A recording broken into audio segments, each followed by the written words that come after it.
Ibu bapak, kaum muda, adik-adik, saudara sekalian. Hari ini hari Minggu Prapaskah pekan keempat, tinggal 1 minggu lagi masa Prapaskah dan kita akan memasuki pekan suci kemudian masa Paskah.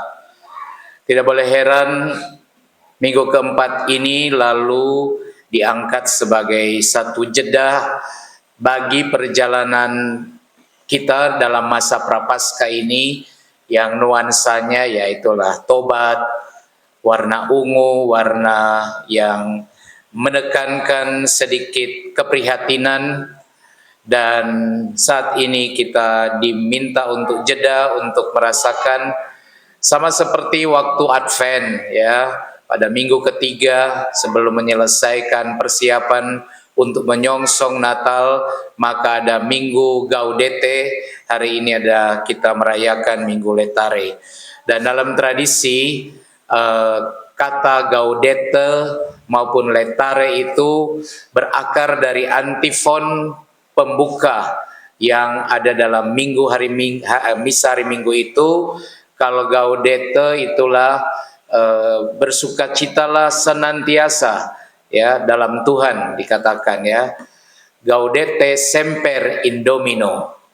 Siapa yang suka main domino hati-hati ya. Jangan bilang ini sebuah peneguhan ya. Ada hari Minggu domino ya. Ya, main domino ya. Gaudete semper in Domino itu bersukacitalah senantiasa dalam Tuhan. Advent. Sedangkan Prapaskah minggu keempat itu disebut Letare. Bahasa Latinnya bisa dicek sendiri, tetapi bersukacitalah Yerusalem ya. Itulah yang membuat ada kata Letare. Gaudete dan Letare sama tetapi berbeda dalam bahasa Latin. Oke, jadi itulah yang kita rayakan, sukacita menyongsong saat-saat penebusan Tuhan yang semakin mendekat. Bagi kita yang hadir saat ini, saya mengaitkan dulu dengan pengalaman datang ke Bunaken untuk ini, bahwa akhirnya tiba di sini sukacita. Bagaimana sukacita? Senang ya, sukacita. Kan tidak pernah selalu begitu tiap hari ya. Jadi sukacita mengalami pengalaman naik kota itu? Pelang, bukan ini. Perahu. Tapi ada nama-namanya ya. Pelang, itu yang ada dia punya sema-sema itu pelang. Angin timur lumayan kencang. Sampai-sampai kami itu 7:30 sudah di Bahowo sebetulnya ya. Kampung sebelah itu sudah standby. Saya bilang ini anak-anak MCYC kumpul di Bahowo jam 7:30 dan mulai menyeberang. Aduh, angin timur, ombak putih-putih, ombak datang dari jauh ya. Dari orang-orang setempat bilang, pastor ini sampai sore pun belum tentu dia akan tenang. Jadi kita bilang bagaimana sudah di sini. Saya bawa alat misa.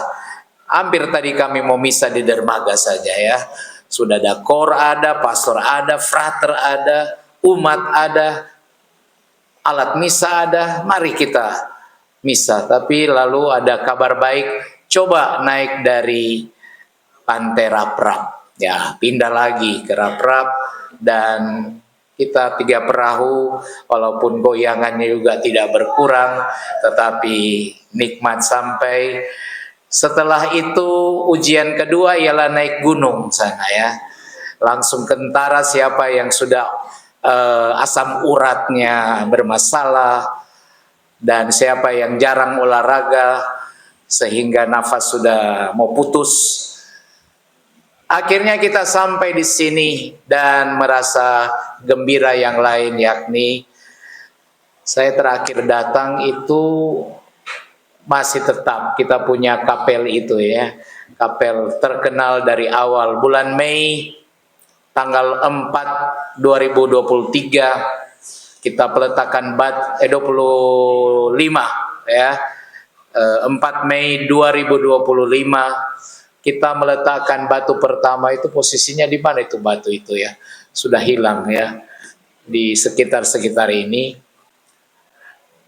Belum 1 tahun gerejanya sudah seperti ini, dan di sini hadir Putra Biri, admin dari Katoliko Keren, yang sangat aktif mempromosikan agar orang bisa menyumbang tempat ini, dan hampir 100% bisa dikatakan ini gereja sumbangan banyak orang baik, bukan hanya dari Sulawesi, dari Indonesia, mungkin juga seluruh dunia yang ada, mungkin Putra lebih tahu. Dan kita walaupun agak buru-buru, belum selesai, kemarin baru tiba semuanya ya. Ini salib belum sempat bongkar ini. Sebentar habis misa kita unboxing ya. Salib sana di Teronggok masih. Tabernakel saya sudah bawa juga belum bisa pasang. Jalan salib juga ada di situ semua. Tapi keren semuanya ya. Ada yang bilang kursi imam ini nyentrik ya. Merah menyala abangku ya. Lebih cantik daripada kursi di pusat paroki malah ya. Ya, dan saya pikir kita mau tukaran saja, saya mau pulang-pulang. Soalnya ini saya tidak pernah lihat lagi sejak pesan, hanya lihat di foto. Nah, barang langsung dari Jawa, kemudian Bitung Maumbi bawa ke pelabuhan Manado. Ya, saya baru lihat sekarang ini dan bersyukur. Jadi ini mungkin kegembiraan juga ya. Tapi saudara sekalian, kalau bicara kegembiraan dalam Injil, sebenarnya haruslah lebih dalam. Mungkin harus pergi ke kedalaman kegembiraan orang seperti orang buta yang disembuhkan Yesus. Di mana orang ini memang buta fisik dan itu celaka bisa dikatakan.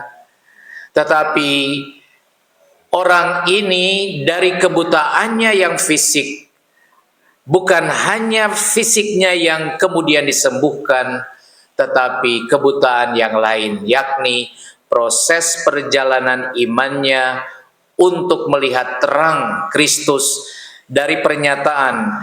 Pertama dia bilang, ya siapa yang menyembuhkan itu orang yang itu ya yang orang bilang siapa namanya itu. Kemudian tahap kedua, lebih tinggi lagi, kebutaannya sudah mulai bisa dibuka ya. Tadi persis apa yang dikatakan mengenai orang buta itu, di mana dia akhirnya mengaku di akhir, aku percaya Tuhan. Jadi perjalanan imannya mulanya dia mengenal Yesus hanya sebagai orang yang bernama Yesus. Ya, sudah mulai terbuka mata. Kemudian ia berkata bahwa Yesus adalah seorang nabi. Tingkatan loncatan dari nama Yesus, kemudian dia nabi, dan terakhir berjumpa lagi dengan Yesus dan akhirnya dia mengatakan, aku percaya Engkau Tuhan. Itu penyembuhan bukan hanya fisik dari kebutaan, tetapi juga mata iman dan batinnya terbuka untuk melihat. Dan inilah seharusnya sumber kegembiraan terbesar. Jadi Minggu Letare ini menjadi sumber kegembiraan bagi kita kalau kita mengalami proses yang sama. Ya, pertama kita banyak berdoa sebab dan masa Prapaskah memang dimaksudkan untuk itu, menyadari bahwa kita memang sering seorang yang buta, bukan hanya bukan fisik, tetapi hati kita, jiwa kita. Oleh banyak pengalaman kita dibutakan, oleh banyak kesalahan kita menjadi buta terhadap kebaikan Tuhan, lupa bersyukur, apalagi ya, hal-hal yang membuat kita merasa memang buta. Tetapi syukurlah ada masa ini untuk mengingatkan, ada terang yang datang, dan seharusnya dialah yang akan mencelikan kita supaya kalau Yesus bangkit, maka kita pun sebenarnya bangkit dalam arti minimal dari gelap menuju ke terang. Simbol-simbol di Paskah itu ada ya, dari salib dosa kita ditebus oleh Yesus, akhirnya lilin bernyala di tengah kegelapan pascaraya abadi. Kalau ini yang kita alami, maka sebenarnya kegembiraan itu sejati. Ya, dalam arti kalau kita mengalami proses yang disebut metanoia itu, perubahan itu. Tapi kalau cuma berlalu begitu saja, masa prapaskah tidak menghasilkan kesembuhan sehingga dari buta kita menjadi orang yang melihat, maka itu satu hal yang patut disesali bahwa kita tidak mengikuti proses perjalanan iman yang seharusnya. Kedua, kita juga harus bertobat untuk jangan menjadi seperti banyak orang ya, dalam bacaan pertama dan bacaan Injil pun dilukiskan. Bahkan para murid bertanya, ketika ada seseorang buta, mereka bertanya apa? Siapa yang salah? Jadi di balik itu mereka berpikir seseorang pasti kalau ada masalah itu karena ada yang menghukum. Ya. Bukankah itu juga cara kita memandang orang lain? Kebutaan kita kadang-kadang dalam arti itu. Gampang sekali kita menghakimi. Atau lebih gampang untuk melihat orang lain sebagai sumber masalah. Sehingga menghakimi dan mempertanyakan apa sebenarnya siapa yang bersalah. Ganti untuk bertanya di mana diri saya sendiri, kesalahan saya apa. Maka ingat ada lagunya siapa itu? Ebit ya. Masih ingat yang bertanya apa? Yang berkata apa? Tengoklah ke dalam sebelum bicara, ya. Kita harus lebih mawas untuk lihat, jangan sampai selalu mempersoalkan orang lain punya kesalahan, tetapi sendiri seperti orang-orang Farisi buta melihat. Dan ini tantangan, bahwa kita melihat dan menilai dengan mata manusia. Dan ini dikoreksi oleh Tuhan dalam Injil. Sama, Nabi yang mempersiapkan atau yang bersiap untuk memilih raja bagi Israel, ternyata juga hanya melihat rupa. Ya, ketika anak-anak dari Samuel diutus untuk mencari dari keluarga Isai, maka dari anak-anak yang dihadirkan, Isai mulai melihat tampang luar, seolah-olah tampak luar itulah yang paling pokok. Namun akhirnya kan semua ditolak.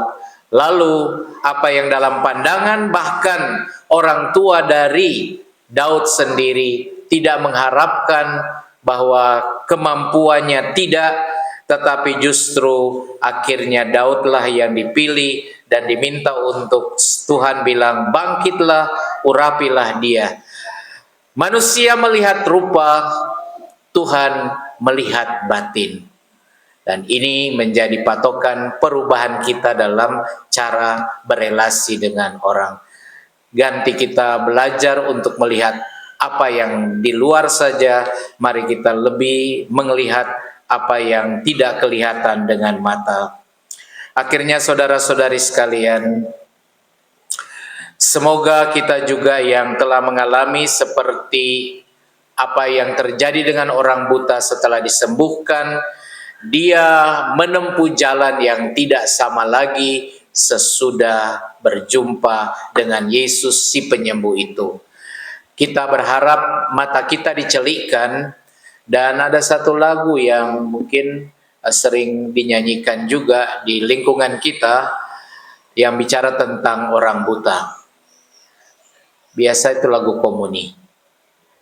Tuhan Yesus, sembuhkanlah kami, orang buta, orang congkak hati. Lihat, orang saja yang buta dan congkak, Tuhan mendekati.